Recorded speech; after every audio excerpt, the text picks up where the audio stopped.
algumas resoluções com o tema frações, né? Nível 1. Então vamos lá. Frações e resoluções do TD, né? O nível 1. A questão 1, ela fala o seguinte: na fração 4 sobre 7, que número é o numerador, né? B, que número é o denominador? C, o que representa o denominador? E D, o que representa o numerador? Então vamos praticar, né? Então aqui, ó, se você for analisar a questão, o A, o numerador, indica a quantidade, né, que foram tomadas, né? E B, o denominador indica a quantidade de partes em que um total, que geralmente é pensado como um inteiro, foi dividido. Então, o que representa o denominador, né? Aqui representa como o 7, né? E o numerador representa o 4, né? O 4. E aí você tem a solução da primeira questão. Questão 2. Escreva a fração correspondente à região pintada de vermelho em cada uma das figuras abaixo. Se você for examinar cada uma delas, né, tem que analisar o seguinte: a quantidade de divisões que temos nesse círculo. Esse círculo aqui foi dividido em 8 partes e pintadas 5 partes. Então, 5 partes de 8. Então, 5 oitavos. Aqui, você percebe esse círculo foi dividido em 4 partes iguais, onde 3 foram pintadas de vermelho. 3 e 4. Então, 3 quartos de fração. E aqui você tem um círculo dividido em 7 partes, né? 3, 6, 7. Então, 7 partes, onde 4 são pintadas. Então, 4 sétimos. Né? E aqui você tem um círculo dividido em 9 partes. Ó. Aqui você olha aqui. 3, 4, 5. 5 mais 4, 9. Então, 9 partes, onde 5 são pintadas, né? Em vermelho. 5 dividido por 9. E temos essa outra, né? Essa outra representação. Aqui você conta, né? 3, 5, né? 3, 5. Então, dá 10 partes. 10 partes, onde 2 são pintadas. Então, 2 sobre 10. E temos essa outra representação. Essa representação aqui são 5 partes, onde 3 são pintadas. 3 dividido por 5. Questão 3. Vamos praticar, né? Questão 3. Dê a representação geométrica para cada uma das frações a seguir. Você tem 2 sobre 9, 4 sobre 7, 6 sobre 5, 3 sobre 8, 7 sobre 10 e 4 sobre 5. Então, iremos analisar cada uma dessas representações, né? Aqui, o que você vai acontecer? Aqui você vai fazer um círculo, né? Eu vou usar a representação do círculo, né? Aqui, certo? Em cada uma delas.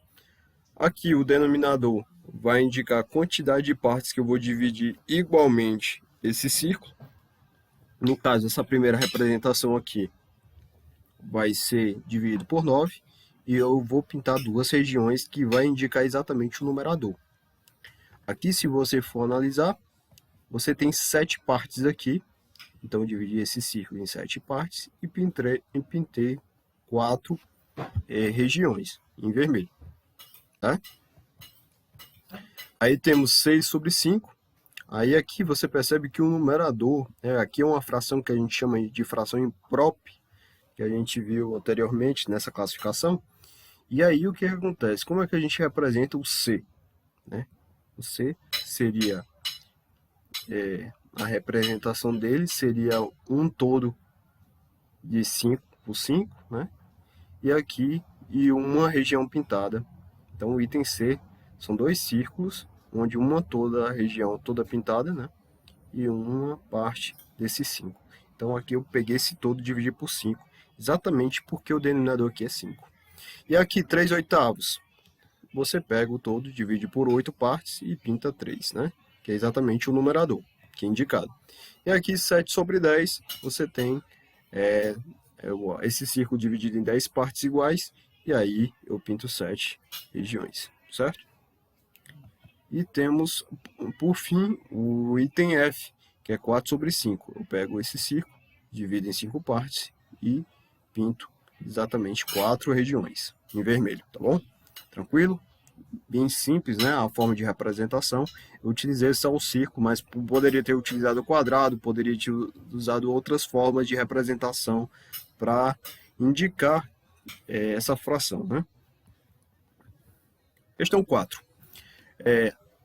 Que fração do dia representa o período de 5 horas que Joaquim passa na escola? B. Que fração do mês de janeiro representa a primeira semana do mês, 7 dias? C. Que fração do ano corresponde a um trimestre, período de 3 meses? Que fração de uma década representa o período de 3 anos? Que fração de um século corresponde ao período de 25 anos? Então, a gente tem essas representações aqui. Aqui, ó, o que você vai acontecer, né? Aqui, ó, que fração do dia representa o período de 5 horas? Então, você sabe, né, no item A, que o dia tem 24 horas. Então, 5 sobre 24. 5 horas, né? É o que vai ser indicado no item A. E aí, o dia tem 24 horas. Então, a fração vai ser 5 sobre 24 avos, né? O item B, que fração do mês de janeiro representa a primeira semana do mês, 7 dias? Então, você sabe, né, que o mês de janeiro tem 31 dias. E aí, logicamente, você considerando os 7 primeiros dias do mês de janeiro, você tem 7 sobre 31 avos, né? Então, você tem o item B resolvido. E vamos para o item C. Que fração do ano corresponde a um trimestre? Trimestre corresponde a 3 meses. Então, 3 meses de 12. Você pode simplificar por 3, que vai dar um quarto, né? Mas você pode deixar 3 sobre 12, tanto faz. E D. Que fração de uma década representa o período de 3 anos? Então, uma década representa 10 anos, né? Então 3 de 10, né? Bem simples. Que fração de um século corresponde a 25 anos? Então, 25 de 100, né? Então, um século corresponde a 100 anos, então 25 sobre 100. E simplificando por 25, vai dar um quarto. Exatamente a resposta que deu no item C, certo? Ok? Tranquilo? Então, vamos para a próxima questão. Questão 5. Qual das frações abaixo é equivalente a 3 sobre 15?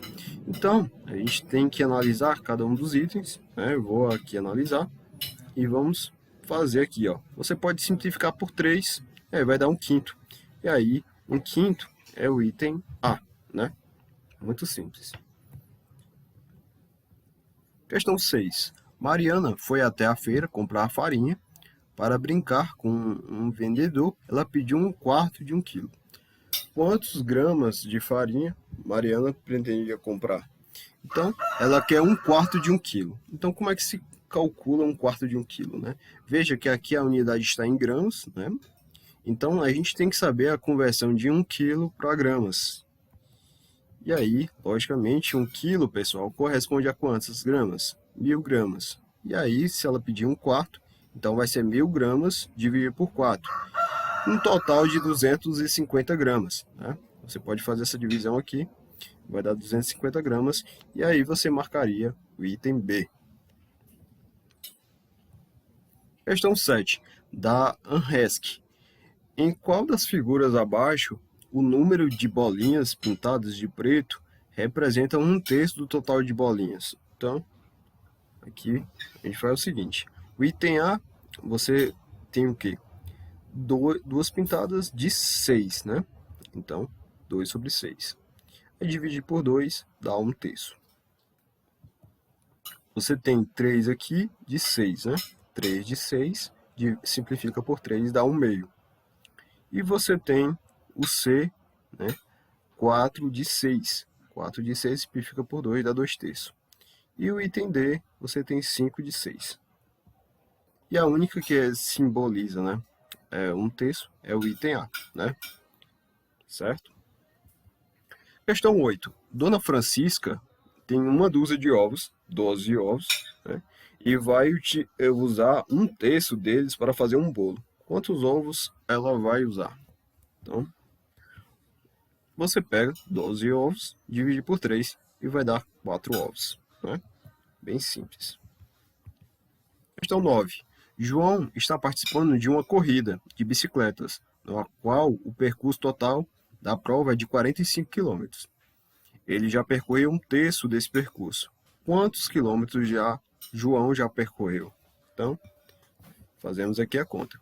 Um terço de 45 quilômetros, você vai pegar 45 dividido por 3, e aí vai dar 15 quilômetros, certo? Ok? Então, agradecimentos ao professor Dr. Jorge Lira e toda a equipe do cientista-chefe UFC Seduc, secretário executivo de ensino médio Roger Mendes e o programa Foco na Aprendizagem e o sistema CISEDU. E até a próxima. Curta, compartilhe com os demais professores e